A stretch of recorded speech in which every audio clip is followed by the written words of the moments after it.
وآله الطاهرين وأصحابه الكرام. الفاتحة. أعوذ بالله من الشيطان الرجيم. بسم الله الرحمن الرحيم. الحمد لله رب العالمين الرحمن الرحيم إياك نعبد وإياك نستعين اهدنا الصراط المستقيم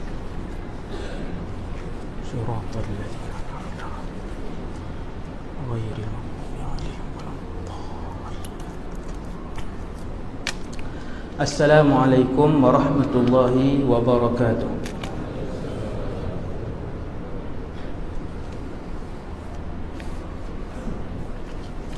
أعوذ بالله من الشيطان الرجيم.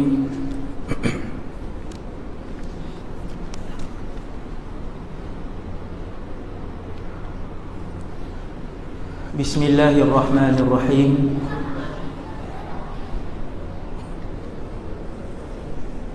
الحمد لله رب العالمين، والصلاة والسلام على أشرف الأنبياء والمرسلين،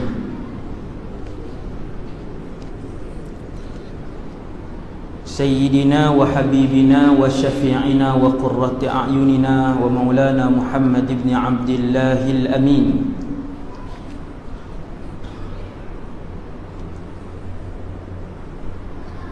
وعلى آله وأصحابه ومن تبعهم بإحسان إلى يوم الدين. ولا حول ولا قوة إلا بالله العلي العظيم. ولا حول ولا قوة إلا بالله العلي العظيم.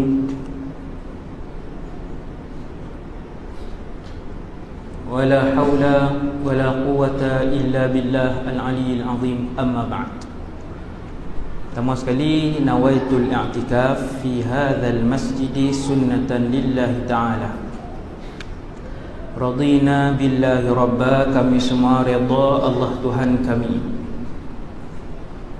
Wabil islami dina, kami semua redha Islam cara hidup kami.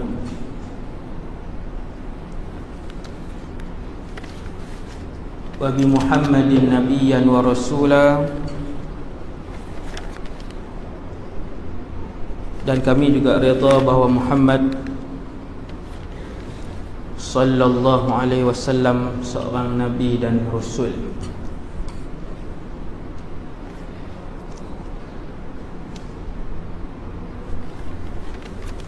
Alhamdulillah, syukur kepada Allah Subhanahu wa taala.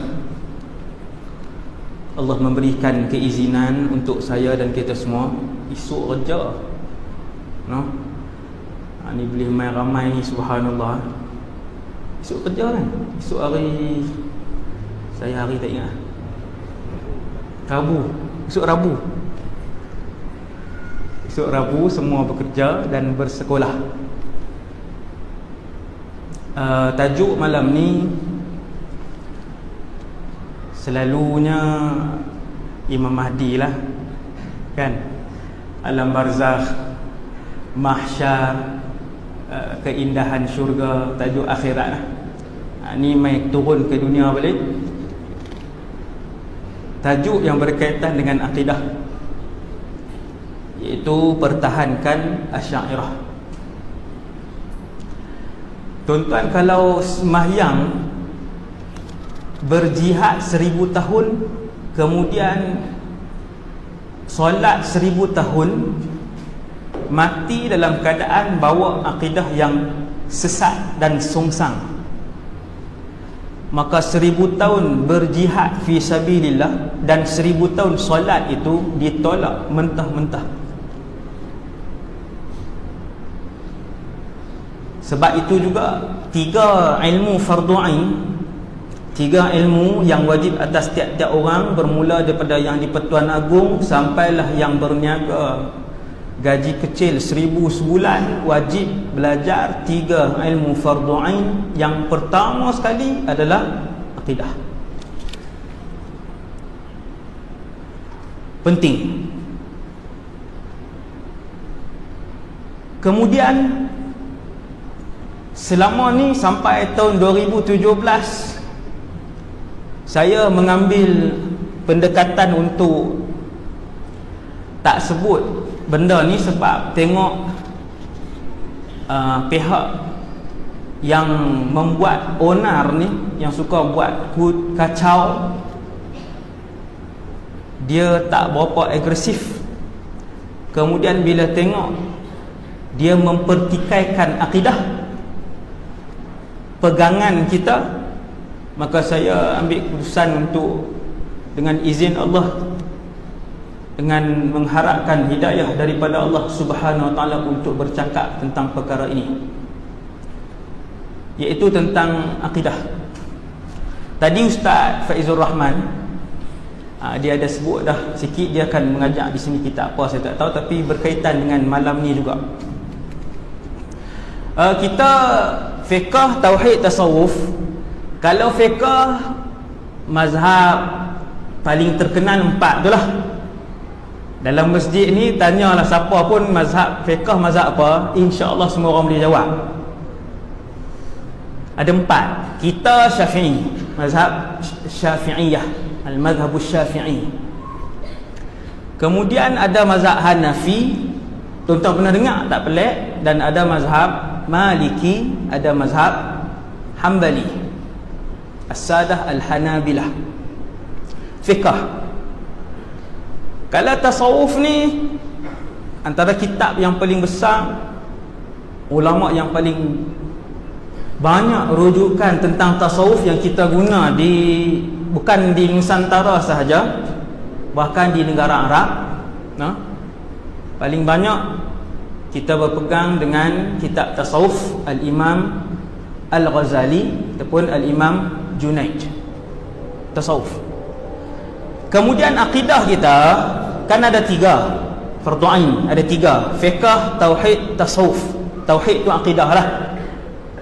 Akidah kita mazhab apa? Yang ni orang tak nak sebut, ataupun jarang. Kalau belajar pondok, dia pernah dengar, dia tahu dia akidah mazhab siapa. Dan kalau dia mengaji, dia belajar mendalam sikit, dia akan tahulah benda ni. Jadi ahlu sunnah wal jamaah, orang Islam yang ada di atas dunia ni, bermazhab dengan 2 mazhab yang paling besar, iaitu Asy'ariyah dan Maturidiyah. Itulah 2 mazhab akidah yang paling besar.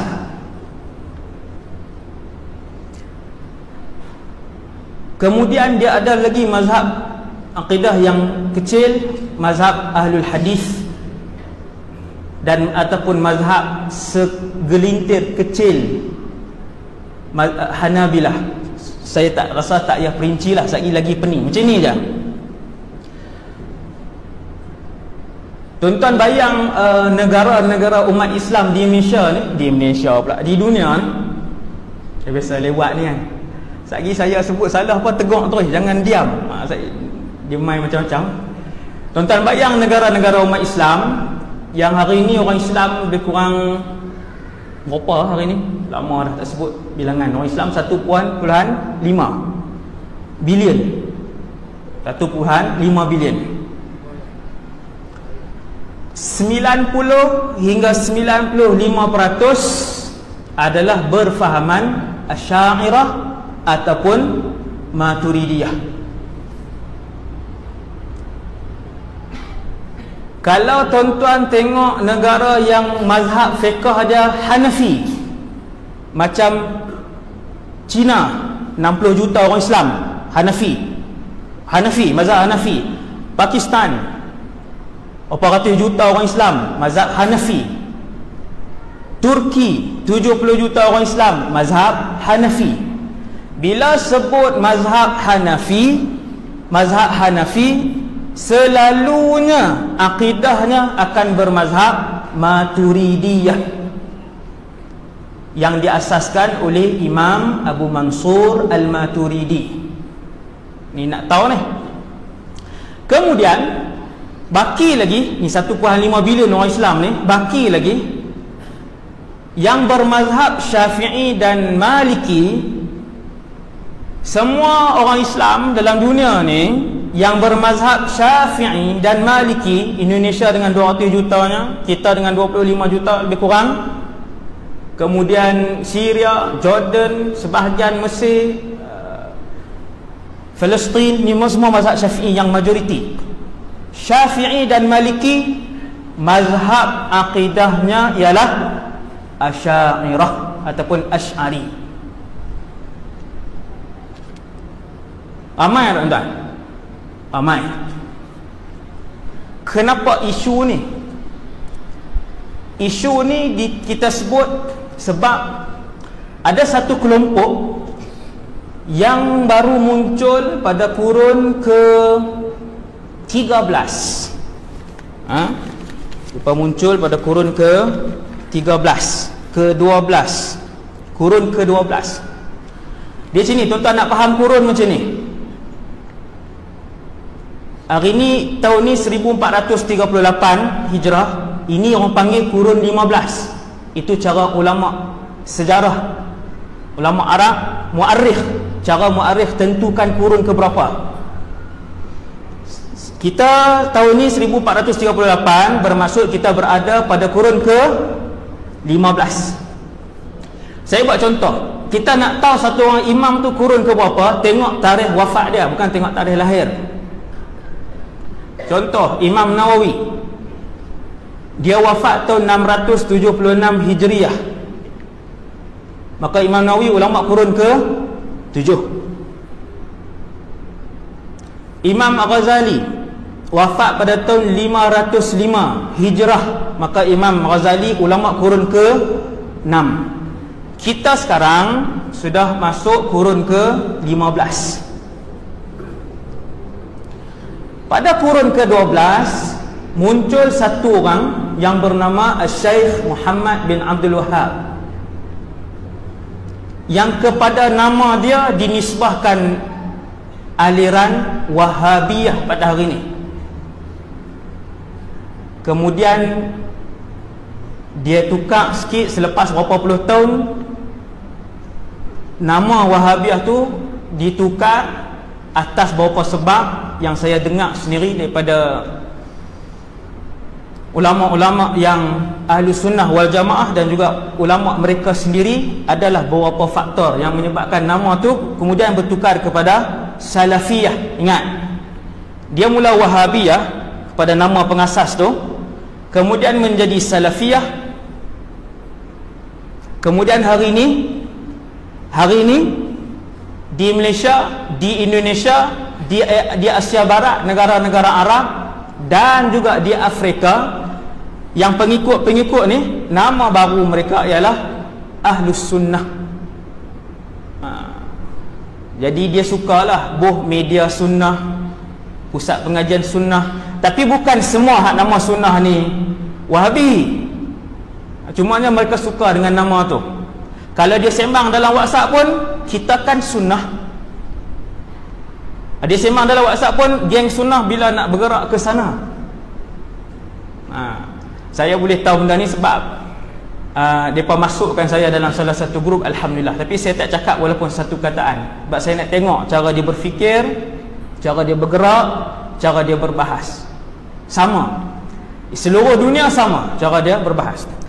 Imam Syekh Muhammad bin Abdul Wahhab, dia wafat pada tahun 1115 Hijrah. Maka dia ulama kurun ke berapa tuan? 12. Cara nak faham kita sekarang kurun ke 15, dia ulama kurun ke 12. Ketika Imam Muhammad Abdul Wahhab ni, Syekh Muhammad Abdul Wahhab ni, dia keluar di Najd, dia membesar, dilahirkan di sana. Najd ni Riyadh hari ni, Saudi. Najd adalah Riyadh hari ni. Riyadh tu Saudi lah. Entah dia pun membesar, kemudian dia belajar dengan ayah dia sendiri, dan ayah dia seorang qadhi, orang alim bermazhab Hambali. Ayah Syekh Muhammad bin Abdul Wahhab ni nama Abdul Wahhab, nama ayah dia, seorang yang alim, al-qadhi. Dan dia juga ada seorang abang, nama abang kepada Syekh Muhammad bin Abdul Wahhab ni, yang dinisbahkan kepadanya Al-Wahabiyah, nama abang dia Sulaiman. Al-Syaikh Sulaiman, alim juga. Dia pun belajar, kemudian sampai pada satu tahap dia keluar daripada kampung. Yang ni, cerita ni daripada mulut pendukung ataupun ulama-ulama as-salafiyah sendiri, ulama-ulama yang kita panggil Wahabiyah ni. Sebab saya mendengar daripada dua-dua belah pihak, berpuluh jam daripada pihak ni dan berpuluh-puluh jam daripada pihak ni. Dua-dua saya dengar. Yang saya cerita kat tuan-tuan daripada Syekh Nawaf ataupun Syekh Nawaf, spesies kita sebut namanya, bin Muhammad As-Salim. Boleh tengok dalam YouTube tapi bahasa Arab lah. Dia pun belajar Syekh ni, Syekh Muhammad bin Abdul Wahab, yang pengasas kepada Al-Wahabiyah, yang tuan-tuan duk tengok riuh rendah hari ni, sekarang ni. Jadi dia pun belajar dengan ayah dia sendiri, belajar dengan tok guru semua. Satu hari dia keluar, kemudian dia membaca buku-buku Imam Ibn Taymiyah. Baca, dia jumpa Syekh tu lah cerita. Sama ada dia baca sendiri ataupun dia belajar, wallahu alam. Syekh tu kata dia mempelajari kandungan buku-buku Imam Ibn Taymiyah. Imam Ibn Taymiyah satu orang yang mujtahid. Ni semua orang kena tahu, dia mujtahid. Ilmu dia sampai ke tahap mujtahid. Dia punya karangan dia ratusan. Karangan Imam Ibn Taymiyah mencecah ratusan. Seorang yang alim. 7 tahun saya belajar di Syria, saya tidak pernah mendengar sekalipun ulama-ulama Syam yang mencaci dan menghina Imam Ibn Taymiyah. Tak pernah. Mencaci dan menghina tak pernah. 7 tahun saya belajar. Sebahagian daripada ulama Syam dah belajar tauhid, maka dia akan sebutkan beberapa kesalahan yang dilakukan oleh Imam Ibn Taymiyah yang melanggari ijma'. Ada lebih kurang 60 kesalahan besar, melanggari ijma'. Antaranya ijma' kesepakatan ulama' dalam perkara furu' akidah, dan sebahagian lagi dalam perkara usul iaitu akidah, dan yang sebahagian lagi dalam perkara furu' fiqh. Jadi Imam Ibn Taymiyah ni dia ada satu sudut dalam kehidupan dia, dalam berfatwa dia, yang mana pandangan-pandangan Al-Imam Ibn Taymiyah bercanggahan sepenuhnya dengan ijma' para ulama. Okey. Dan yang kedua, di dalam buku-buku karangan Al-Imam Ibn Taymiyah, Al-Imam Ibn Taymiyah banyak dan mudah menyebutkan perkataan kafir, bid'ah dan dibunuh. 3 kataan ni. Ratusan tempat dalam kitab-kitab Imam Ibn Taymiyah, yakfur, dia jadi kufur, yartad, dia menjadi murtad, yuqtal, dia mesti dibunuh. Dalam kitab dia banyak ratusan. Antaranya, sesiapa yang menjaharkan sebelum semayang, usalli, sebut usalli, yuqtal, maka dia dibunuh. Itu satu contoh. Dan ada ratusan yang lain. Ada berapa? Ada ratusan yang lain. Al-Syaikh Muhammad bin Abdul Wahab, setelah dia belajar dengan tuan-tuan guru, termasuk ayahnya sendiri, seorang yang alim mazhab Hambali, yang mu'tadil, yang tidak ekstrim, kemudian dia keluar, dia pergi belajar kitab ni. Dan kemudian dia balik, dia pulang membawa fikrah Imam Ibn Taymiyah ini ke perkampungannya, dan ditolak oleh majoriti ulama di kampung tersebut. Yang menolak pemikiran dia itu termasuklah ayahnya sendiri, dan juga termasuklah abang dia, yang kedua-duanya adalah orang alim dalam mazhab Hambali.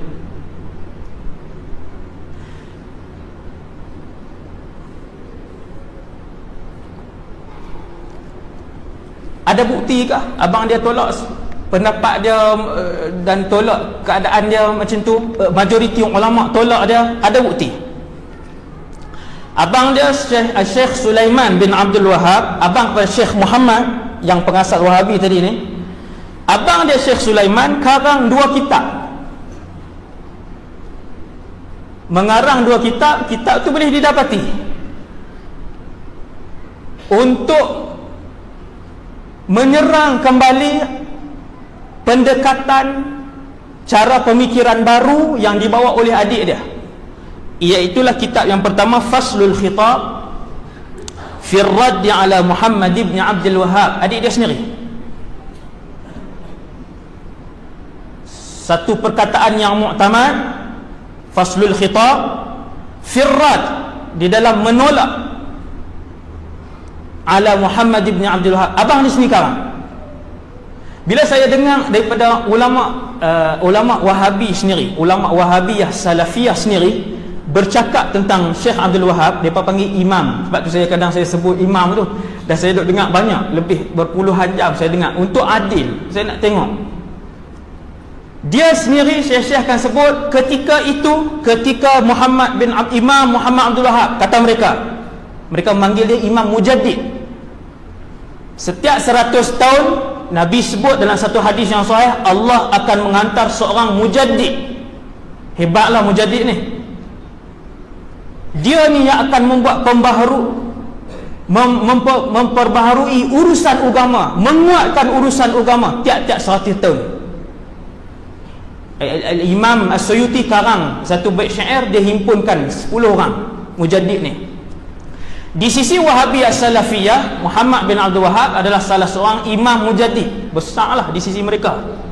Tapi di sisi ulama kita, Syekh Muhammad bin Abdul Wahab adalah seorang yang membawa menghidupkan kembali satu fikrah dan pendekatan yang salah dan songsang yang pernah dipelopori oleh seorang imam mujtahid, imam besar, iaitu Al-Imam Ibn Taymiyah. Imam Abdul Wahab dia bawa balik, dihidupkan balik, lalu ditolak. Majoriti ulama ketika tu tolak. Maka ketika saya dengar ceramah Dr. Uthman Al-Khamis, saya sebut nama lah ulama-ulama ni kan, Syekh Nawaf bin Salim ni, dan 5-6 orang lagi yang lain, ramai yang saya dengar, mereka akan sebut ya, ketika Imam Muhammad bin Abdul Wahab, mereka sebut, jangan sebut macam tu, ketika Imam Muhammad bin Abdul Wahab membawa pembaharuan agama, membawa akidah yang benar, dia ditolak oleh majoriti ulama pada ketika itu.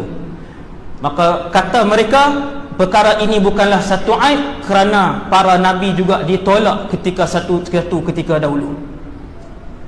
Saya pun duduk termenung balik. Saya kata nabi bawa, yang tolak tu orang kafir. Yang Syekh Muhammad ni bawa, saya berfikir, bila dia bawa, yang menolak dia majoriti ulama Mekah, mufti-mufti Mekah, abang dia sendiri, ayah dia sendiri, yang menolak itu orang Islam yang alim. Bermaksud kamu buat kesalahan, bermaksud kamu lakukan satu benda yang tidak betul. Sepikian tuan-tuan yang dirahmati Allah sekalian, kenapa kita bercakap tajuk ni?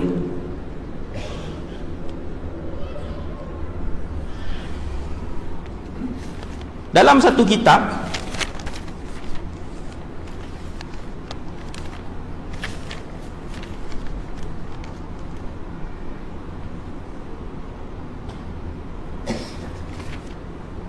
ambil duduk taman lah, belambak buku pun.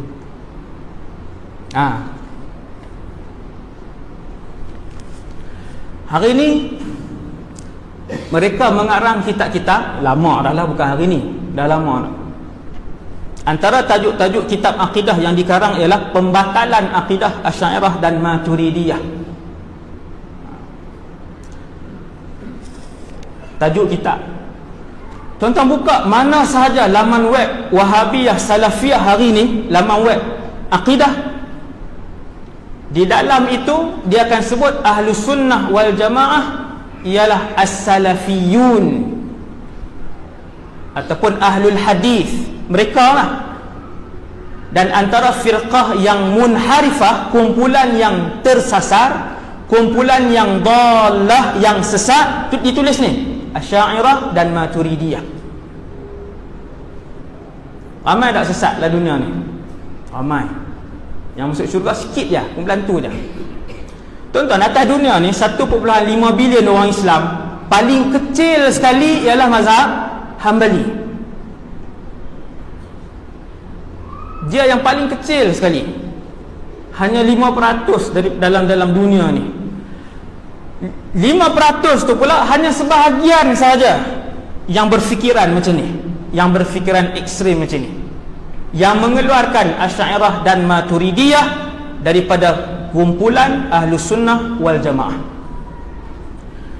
Orang pertama yang mengeluarkan Asy'ariyah daripada Ahlus Sunnah wal Jamaah ialah tokoh yang diambil maklumat tadi ini oleh Imam Syekh Muhammad Abdul Wahab, iaitu Imam Ibnu Taimiyah dalam kitab dia Al-Fatawa.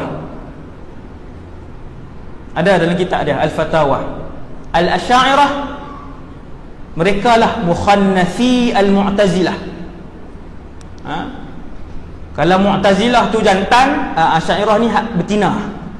Mu'tazilah hak memang sesat tu disebutkan oleh Imam Ibn Taimiyah. Jadi dialah antara orang yang paling awal mengeluarkan Asy'ariyah.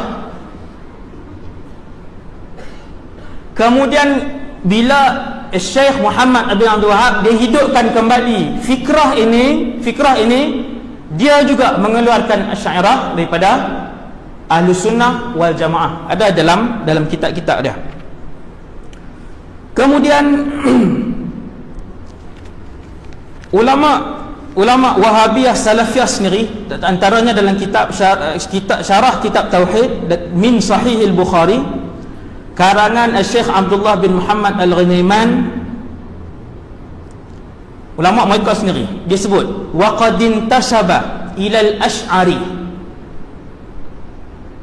telah dinisbahkan kepada mazhab Asy'ari kita aktsarul alamil islami, majoriti penduduk di alam di umat Islam, di negara-negara Islam al-yaum, hari ini, min atba'il madhahibil arba'ah, daripada kalangan pengikut imam yang 4.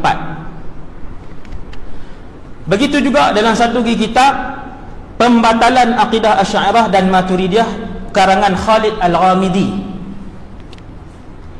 dia kata intisyaru hadzal madhab, berkembangnya mazhab Asy'ariyah ini hatta amma aktsara biladil muslimin, sehinggalah menyeliputi kebanyakan negara orang Islam, hatta la takadu tara hanafiyan illa maturidiyan, sehinggalah kata ulama ni, pengarang kitab ni yang bermazhab mereka, dia kata sehinggalah kamu melihat siapa-siapa saja yang bermazhab Hanafi dia mesti Maturidi, dan siapa-siapa saja yang bermazhab Syafi'i dan Maliki dia mesti Asy'ari.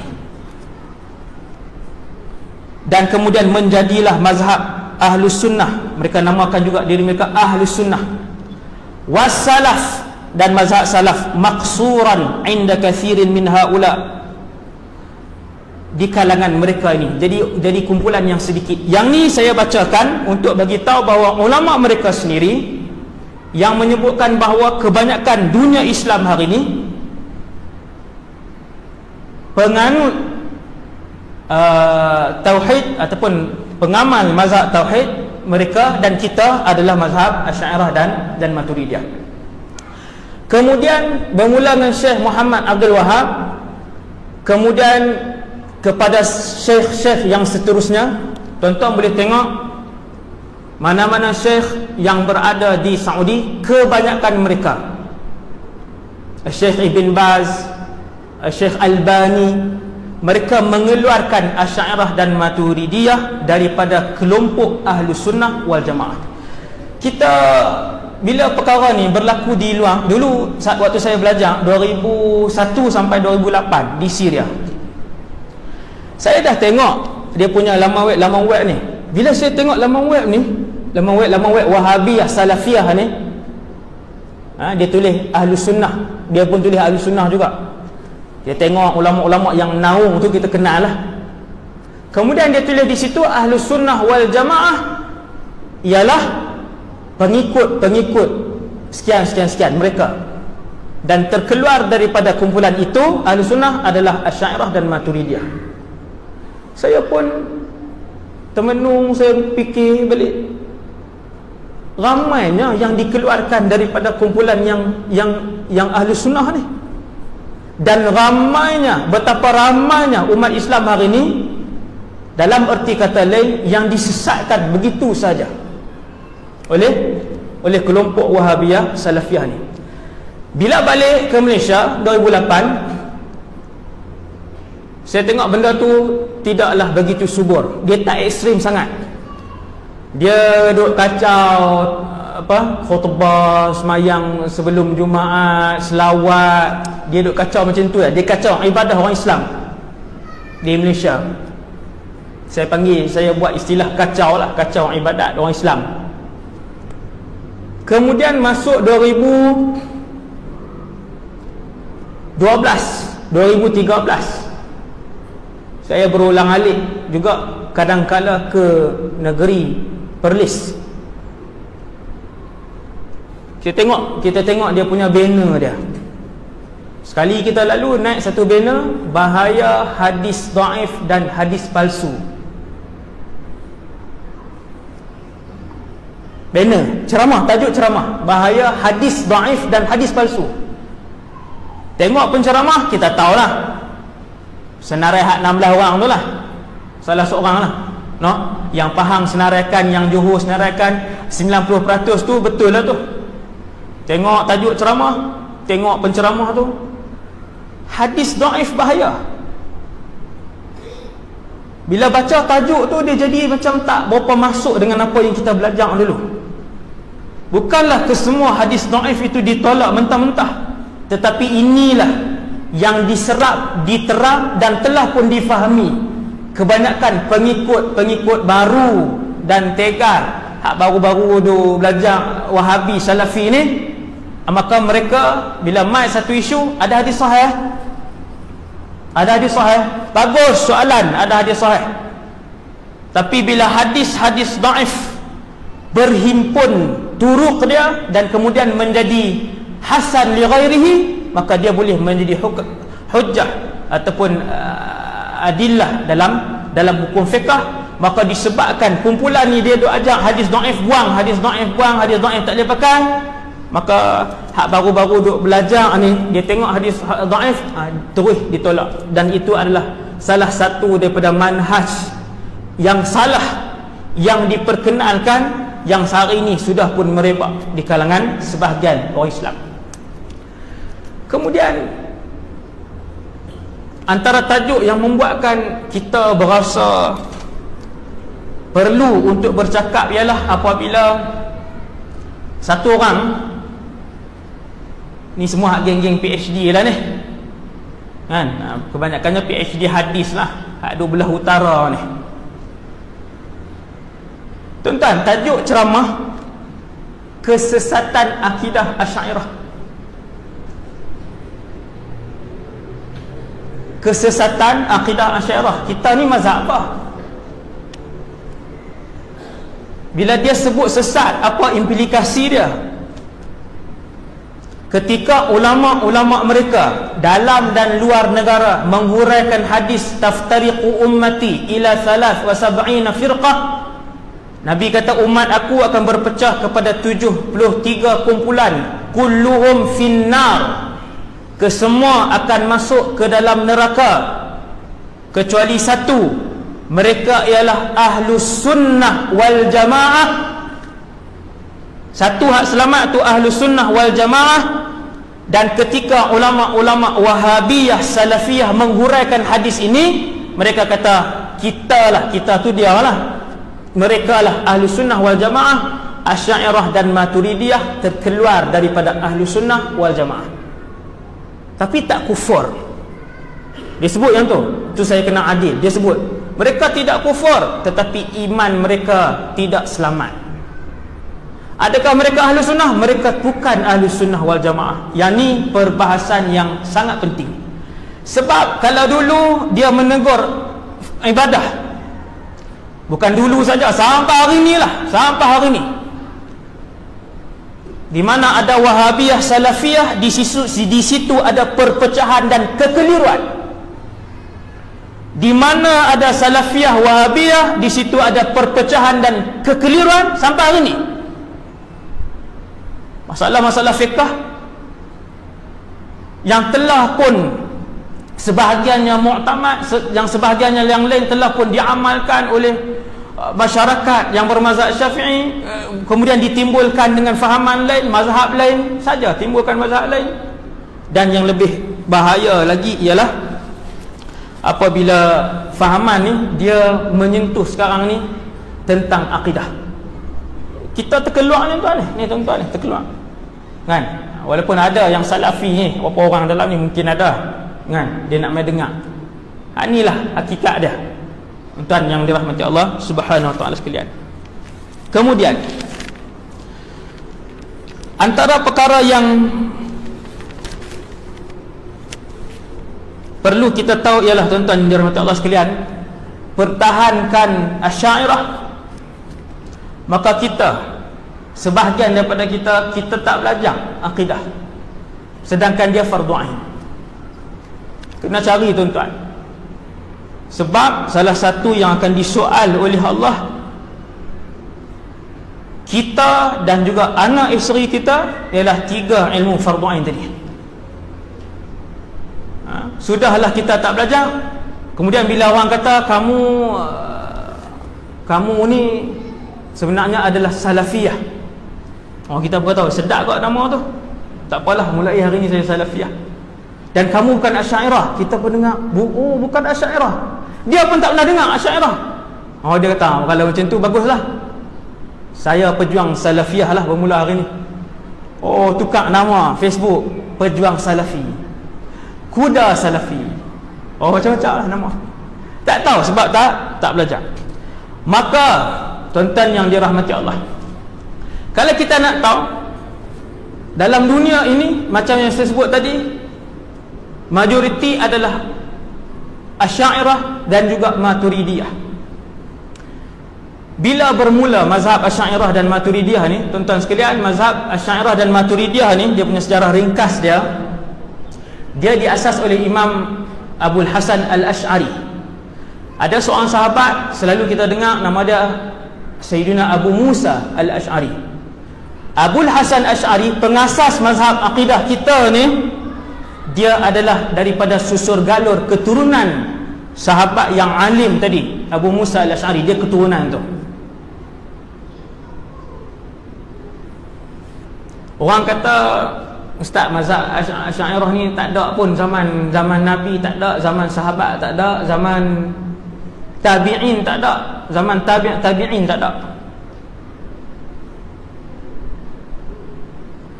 Nabi puji umat dia. Nabi kata, umat aku yang terbaik 3 kurun yang pertama. Tadi kita belajar dah pasal kurun. Apabila Nabi sebut dalam satu hadis yang sahih, khairun nasi qarni thumma alladhina yalunahum thumma alladhina yalunahum. Hadis ni sahih. Sebaik-baik manusia adalah mereka yang hidup pada zaman aku, di kalangan umat aku, sahabat. Thumma alladhina yalunahum tabi'in, thumma alladhina yalunahum tabi'in. Mereka berpegang dengan mereka, ataupun mereka ni digelar sebagai salaf. Kemudian Imam Abu Hasan Asy'ari ni, tuan-tuan yang dirahmati Allah sekalian, Imam Abu Hasan Asy'ari muncul, dia wafat pada tahun 324 Hijrah. Maka dia ulama kurun yang ke-4. 324, dekat ke jauh dengan zaman salaf, tuan-tuan? Dekat. Umat Nabi Muhammad sampai malam ni dah masuk kurun ke-15. Nabi puji kurun pertama, kurun kedua, kurun ketiga, Nabi puji. Ini kurun yang terbaik. Iman mereka terbaik, akidah mereka terbaik, ibadah mereka terbaik. Pengasas mazhab Asy'ariyah, dia hidup pada kurun yang ke-4, 324 dia wafat. Bahkan dia hidup pada zaman yang tahun salaf tu, tahun 200 lebih dia hidup pada zaman tu. Sebab tu sebahagian sebut dia salaf dan sebagian sebut dia dah keluar daripada situ sikit. Tuan-tuan sekalian, ketika Mu'tazilah zaman tu, kurun ketiga keempat ni, Mu'tazilah menjadi mazhab negara. Memang ketika itu ada pemerintahan Islam, khalifah. Mazhab akidah dia adalah Mu'tazilah, yang memang sesat. Maka ulama Mu'tazilah ramai, beasiswa diberikan kepada mereka yang belajar mazhab Mu'tazilah, sekolah-sekolah Mu'tazilah, sekolah agama, universiti Mu'tazilah banyak. Ulama ahli sunnah ni kurang, tak, dia jadi kurang bercakap, tak boleh nak berhujah, sehinggalah muncul, saya ringkaskan, Imam Abu Hasan Asy'ari ni, dia mengkaji balik, dia asalnya mazhab Mu'tazilah juga, kemudian dia bertaubat. Dia mengiklankan taubatnya di sebuah masjid dengan jelas kepada semua orang. Dia kata, saya berlepas daripada mazhab yang i'tizal dan saya mula memperjuangkan mazhab baru ni, mazhab khalaf. Ketika itu, kata para ulama, ketika Imam Abul Hasan Asy'ari mula bercakap mewakili Ahlus Sunnah wal Jamaah, ulama-ulama lain mula bersemangat, mula boleh melantun dan membalas hujah dengan ulama Mu'tazilah. Hebatlah pengasas ni, pengasas mazhab ni, seorang yang sangat hebat ni. Dia asaskan mazhab Asy'ariyah ni. Bermula daripada situ, tuan-tuan yang dirahmati Allah sekalian,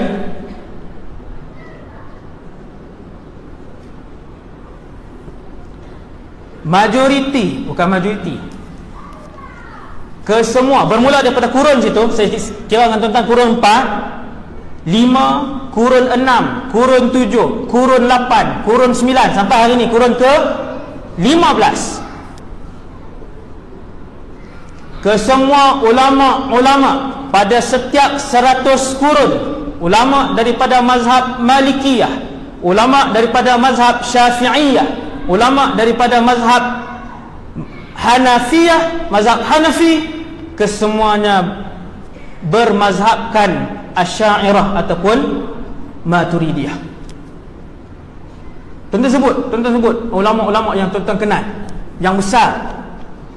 Al-Imam Al-Ghazali,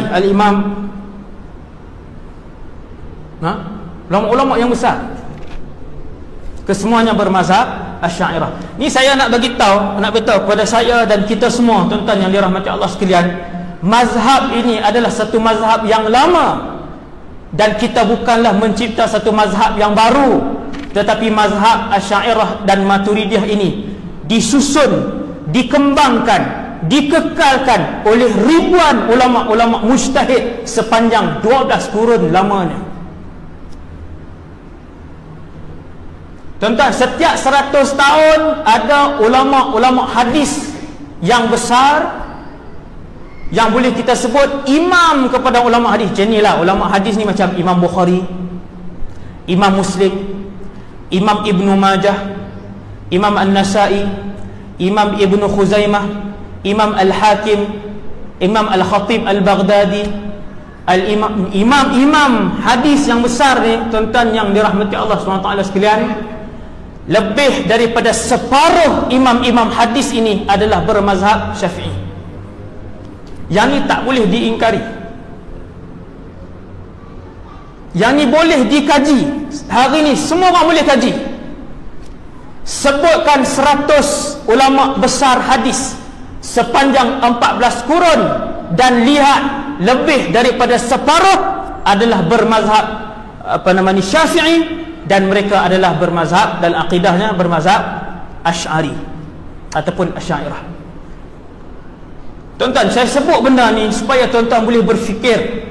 Bila ada ustaz-ustaz, bila ada penceramah-penceramah dalam YouTube dan sebagainya yang menyebut tentang kesesatan Asy'ariyah, maka terbayanglah di fikiran tuan-tuan, lelaki ataupun ustaz itu telah mengeluarkan ribuan ulama hadis dan ulama-ulama besar Islam daripada kumpulan Ahlus Sunnah wal Jamaah, dan betapa berani apabila dia sebut perkataan itu di negeri, di negara yang mazhab akidah kita adalah Asy'ariyah. Berani sebut tak mereka sekarang ni? Mereka sudah berani sebut. Mereka dah berani bentang getah saja. Mereka dah berani cakap dalam YouTube. Mereka dah berani ceramah di mana masjid dan tempat yang bawa masuk mereka. Mazhab ulama-ulama besar. Ni saya ada senarai puluhan lagi yang lain. Sehingga kan ketika Al-Imam As-Suyuti yang wafat pada tahun, silap saya, 911 Hijrah, Imam Suyuti, ulama kurun ke-10. Imam Suyuti ni mengarang ratusan buah kitab. Mujtahid, ratusan buah kitab mujtahid. Tidak ada ilmu kecuali Imam Suyuti menulis di dalamnya. Dia pun karang satu syair, beberapa bait syair lah. Dia himpunkan. Kan Nabi sebut setiap 100 tahun ada mujaddid. Maka Imam As-Suyuti pun dia pilih, dia sendiri melihat siapakah mujaddid setiap 100 kurun itu. Dia pilih ulama-ulama terhebat, bermula dengan Umar ibn Abdul Aziz. Ini tuan-tuan kenal Sayyidina Umar bin Abdul Aziz, keturunan Sayyidina Umar bin Al-Khattab, keturunan cicit. Dia digelar sebagai Khalifah Ar-Rashidin yang kelima. Bukan sahaja mahir berpolitik dan dalam bidang kepimpinan, dia juga ulama. Imam Suyuti kata yang pertama sekali mujaddid ialah Umar bin Abdul Aziz. Kemudian kurun yang seterusnya adalah Al-Imam Syafi'i. Kurun yang seterusnya Al-Imam Ibn Suraj. Kurun yang seterusnya Al-Imam Al-Baqillani. Kurun yang seterusnya Al-Imam Al-Ghazali. Kurun yang seterusnya Al-Imam Fakhruddin Ar-Razi. Kurun yang seterusnya Imam Ibn Daqiqil Aid. Dan kurun yang seterusnya Al-Imam Al-Bulqini. Tuan-tuan yang dirahmati Allah, ke-10 ini kesemuanya mazhab akidah mereka adalah Asy'ariyah. Kalau guna timbangan Wahabiyah, Salafiyah, semua ni keluar Ahli Sunnah, terkeluar.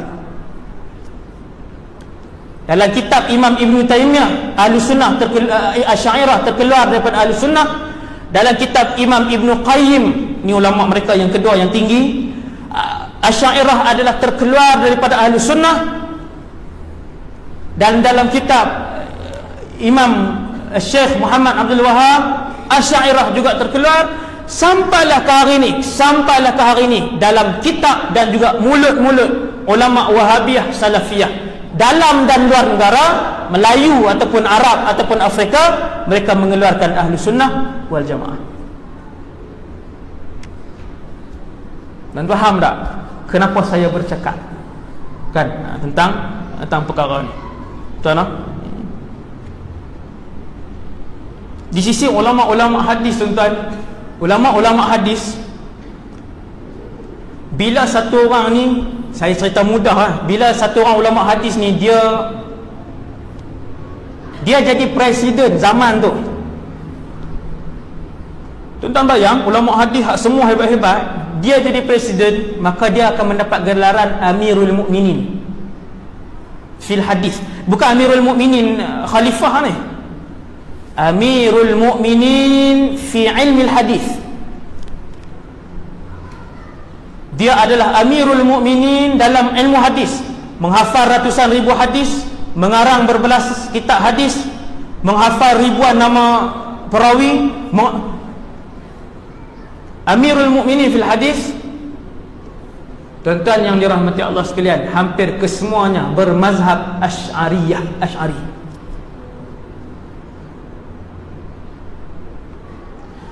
Apa ulama Wahabi Salafi bila beramainya imam hadis sendiri, Amirul Mukminin hadis sendiri bermazhab Asy'ariyah, maka mereka serang macam mana, tuan? Dia buat keluar buku di Saudi lah, banyaknya buku. Kemudian tuan-tuan nak tengok buku tu diterjemahkan di Indonesia, diterjemahkan di negara Afrika, sama aja, rentak dia sama. Di Malaysia, apa dia terjemahkan? Dia buat satu buku, maka buat satu seminar. Imam Abu Hasan Al-Asy'ari keluar daripada mazhab khalaf. Dia sendiri tak jawatan pula dah. Tuan-tuan nampak, dia serang kepada pengasas.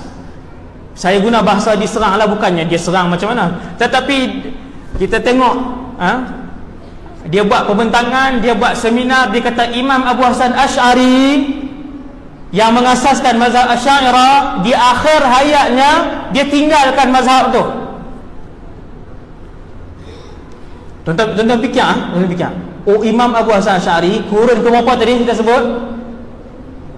Kurun ke awal kan? Kurun keempat awal. Kemudian kurun ke-5, kurun ke-6 ada Imam Ghazali, ada Imam Nawawi, ada Imam Khatib Al-Baghdadi, ada Imam Ibn Hajar, ada Imam Ibn Kathir, ada Imam Baihaqi, ada Imam Al-Haythami, ada Imam Daraqutni. Ni yang kurun 4, 5, 6, 7, 8 yang berapa kurun ni. Apabila hari ni Wahabiyah, Salafiyah bagi tahu kepada kita seolah-olah nak ajak benda baru kat kita, sebenarnya imam kalian pun bertaubat daripada mazhab tu, dan mereka dia sendiri berundur daripada mazhab yang kedua dalam kehidupan dia. Mula-mula dia mazhab I'tizal, mazhab Mu'tazilah, kemudian dia mengasaskan mazhab Khalaf ni yang mentakwilkan ayat-ayat sifat, mazhab Khalaf. Kemudian Wahabiyah Salafiyah hari ini dalam negara dan luar negara ajar kita imam tu dah keluar daripada mazhab dia dulu. Kita pun fikir balik, 1000 ulama besar dunia yang hidup yang saya sebut tadi, kesemuanya tak tahu Imam Abu Hasan Asy'ari dah keluar, kecuali mereka ni saja yang tahu. Alimnya mereka ni. Kena cerdik tuan, kena cerdik, kena fikir, kena memikir. Masya Allah, alimnya ulama hari ni yang duduk di Saudi dan yang duduk di Malaysia ni, yang banyak di utara ni. Alimnya kamu, 12 kurun ulama tak tahu Abu Hasan Asy'ari keluar daripada mazhab lama. Mereka memperjuangkan mazhab Asy'ariyah. Kamu hari ni bagi tahu mereka keluar. Oh, hebat, Masya Allah. Faham tak tuan?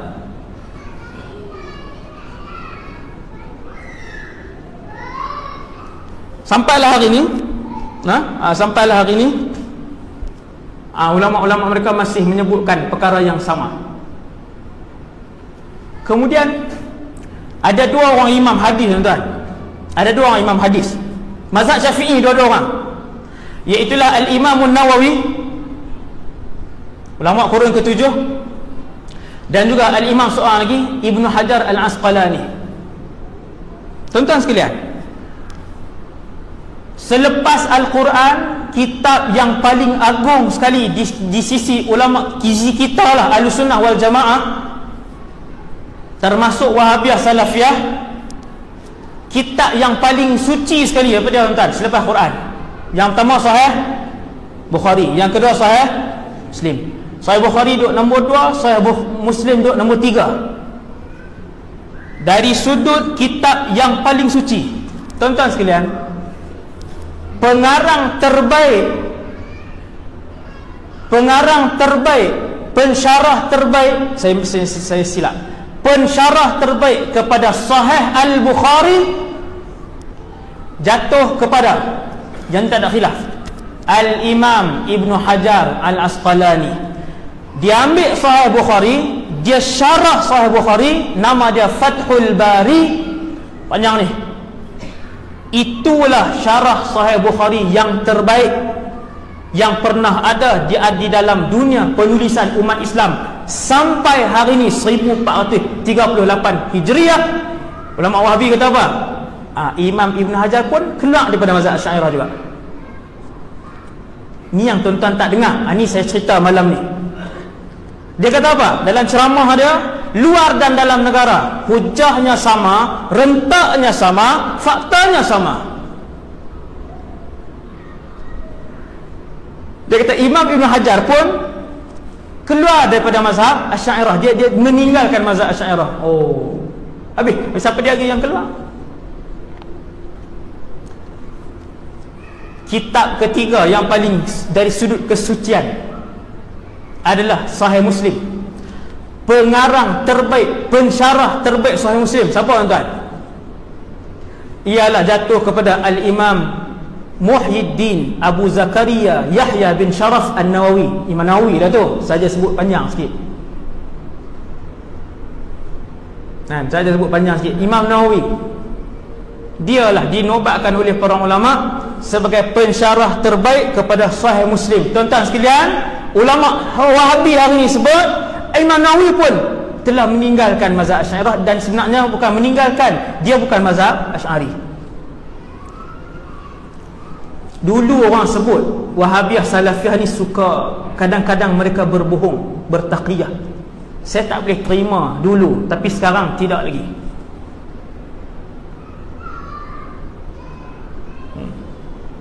Ada yang tengok ni kan? Dulu bila orang sebut, orang yang ekstrim lah, yang ahli sunnah yang ekstrim sebutkan, jaga-jaga Ustaz, Salafiyah ni dia suka banyak ni. Tapi sekarang bila dah tengok perkembangan dia, kita jadi risau. Jadi benda tu merisaukan. Tuan-tuan yang dirahmati Allah sekalian,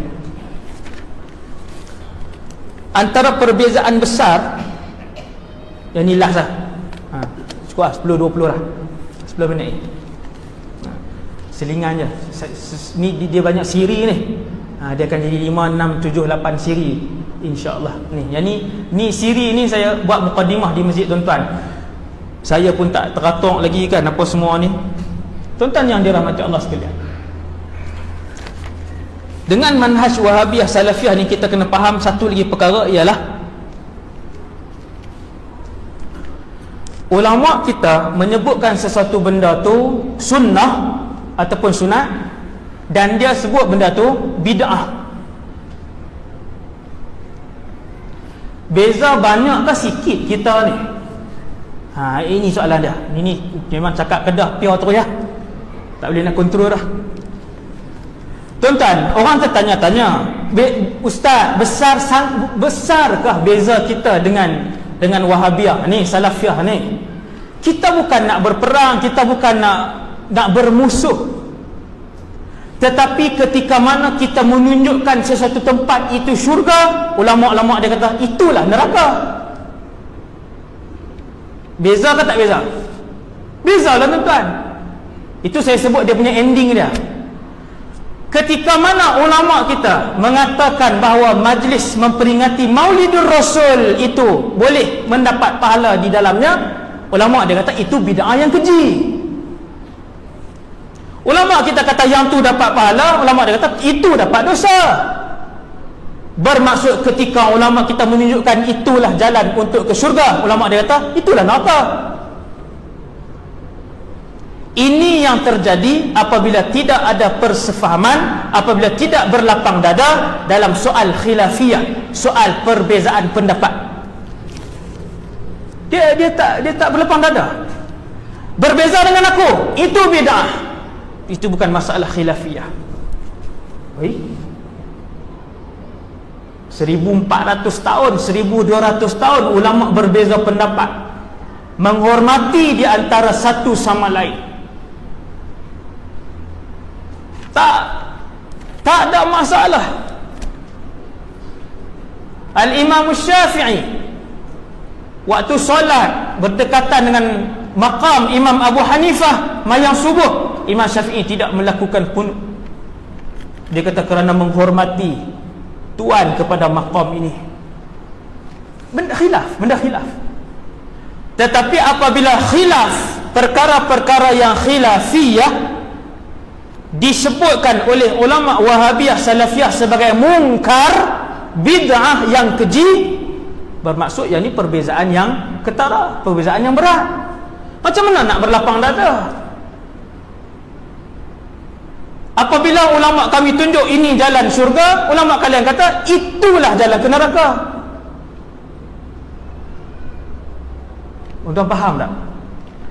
Perbezaan menentukan sesuatu perkara, dan perkara ini sepanjang 12 kurun tidak dilakukan oleh ulama-ulama al-sunnah wal jamaah kecuali pada awal kurun ke-13 apabila Syekh Muhammad bin Al-Wahhab dia hidupkan balik ini fahaman yang keras ini, cara berfikir yang keras ini, yang selain daripada dia adalah bid'ah yang keji dan sesat. Jadi majoriti ulama lawan dia. Banyaklah yang saya bawa di sini senarai mufti-mufti ketika itu yang bermazhab Hambali, yang bermazhab Syafi'i, yang berada di Mekah dan juga di semenanjung tanah Arab, yang tidak setuju dan rad menentang kembali Syekh Muhammad bin Abdul Wahab. Jadi yang tu permasalahan bid'ah yang apa nama ni perlu kita faham. Bila kita tanya bid'ah ni macam mana? Dia kata bid'ah ni adalah perkara ibadah yang tidak pernah dilakukan pada zaman Rasulullah. Kan tuan-tuan dengar hujah tu. Kenapa tak boleh buat benda ni? Benda tu tak pernah dibuat oleh Rasulullah, tak pernah dibuat oleh salafus soleh, tak pernah dibuat oleh tabi'in, tabi'in. Adakah semua yang tidak dilakukan oleh Rasulullah itu bid'ah? Adakah semua yang tidak dilakukan oleh Rasulullah itu bid'ah? Imam kita jawab. Imam-imam kita ramai, ribuan ulama-ulama mujtahid. Imam kita jawab, kalaulah guna kaedah itu, maka Abu Hurairah adalah orang pertama yang boleh dihimbankan masuk ke dalam neraka Jahannam. Kerana Abu Hurairah melakukan satu ibadah yang tidak pernah dibuat oleh Rasulullah, iaitulah solat sunat wudu. Tuan-tuan, Nabi naik dalam peristiwa Isra', masuk syurga. Antara benda yang Nabi saksikan ialah mendengar tapak kaki Bilal. Subhanallah. Bila Nabi turun, Nabi kata, la as'alanna Bilal, aku akan tanya Bilal apa yang dia buat sampai macam tu sekali Allah memuliakan dia. Tuan-tuan kena faham, Sayyidina Bilal semayang 5 waktu, solat 5 waktu, puasa Ramadan tak tinggal, semua dia buat. Cuma Nabi nak tahu apa yang unik yang Bilal buat. Bila panggil Bilal kata, setiap kali aku berwuduk ataupun mandi, aku tidak akan tinggalkan solat sunat 2 rakaat. Dan solat sunat wudu itu tidak pernah diajarkan oleh Rasulullah sallallahu alaihi wasallam. Nabi tak nak ajar. Yang kedua,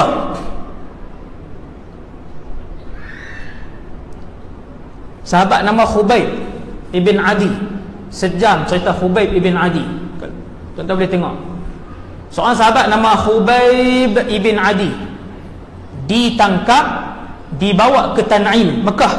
Dululah, zaman dulu, dibawa ke Tan'im, dihimpunkan semua orang Mekah untuk disaksikan pembunuhan balas dendam ke atas Khubayb ibn Adi radhiyallahu anhu asy-syahid.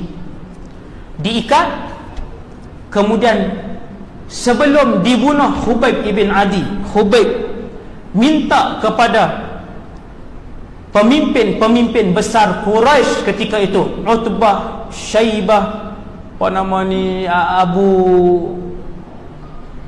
Abu Jahal, kalau tak silap saya lah, saya takut ada yang dah mati waktu tu.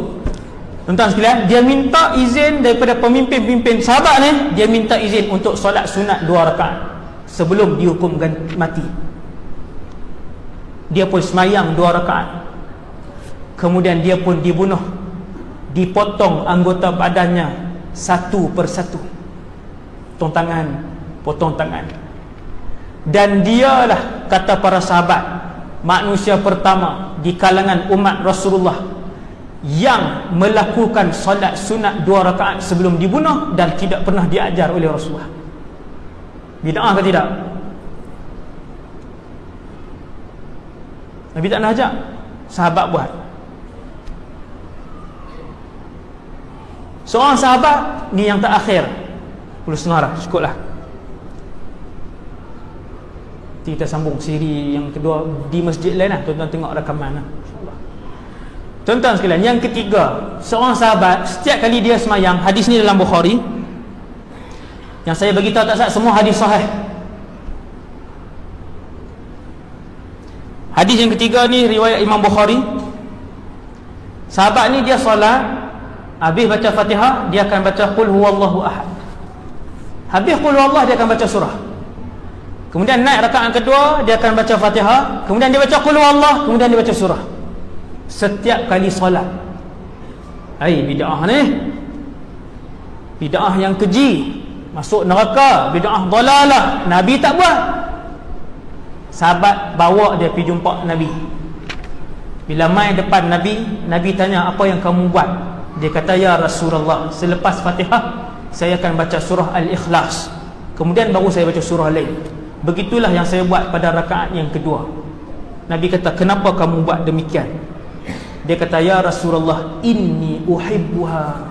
Ya Rasulullah, aku menyukainya, mencintainya, menyukai surah Al-Fatihah. Maka Nabi pun kata, hubbuka iyyaha adkhalakal jannah. Cinta dan suka kamu kepada surah itu akan membuatkan kamu dimasukkan oleh Allah ke dalam syurga. Tuan-tuan yang dirahmati Allah sekalian, jadi itulah perbezaan kita, antara perbezaan kita yang besar di antara kita dengan mazhab Al-Wahabiyah As-Salafiyah yang sedang berkembang, yang sedang disebarkan, yang sebahagian kita tak tahu. Itulah antara beberapa yang saya sebut secara ringkaslah malam ni. Saya akan sambung lagi dalam ceramah di tempat lain, ada yang telah pun disusun oleh orang ramai lah, insya-Allah. Sambungan kepada kefahaman pada malam ni, tuan-tuan. Dan yang terakhirnya, tuan-tuan boleh juga, siapa yang rajin, dia boleh tengok dalam Malaysia ni ada 14 orang mufti, dan dalam dunia ni ada berapa ratus orang mufti. Dia boleh lihat mufti-mufti kita di Malaysia ni 13 bermazhab Asy'ariyah. Ketika fahaman ini mengeluarkan Asy'ariyah daripada Ahli Sunnah wal Jamaah, mereka mengeluarkan ke semua mufti ni. Mufti Brunei, mufti semua, sama ada Asy'ariyah ataupun Maturidiyah. Jadi tuan-tuan, sama-samalah kita mendalami pemahaman akidah Asy'ariyah supaya kita dapat menjaga akidah kita, dan juga dapat menjaga akidah anak-anak dan isteri kita, supaya kita dapat bertemu dengan Allah Subhanahu Wa Taala, membawa akidah yang sahihah dan dimasukkan oleh Allah Subhanahu Wa Taala ke dalam syurganya, insya-Allah taala. Yang baik daripada Allah yang Maha, dan kurang daripada diri saya sendiri. Aku qali hadza, astaghfirullahal azim li wa lakum. Assalamualaikum warahmatullahi wabarakatuh.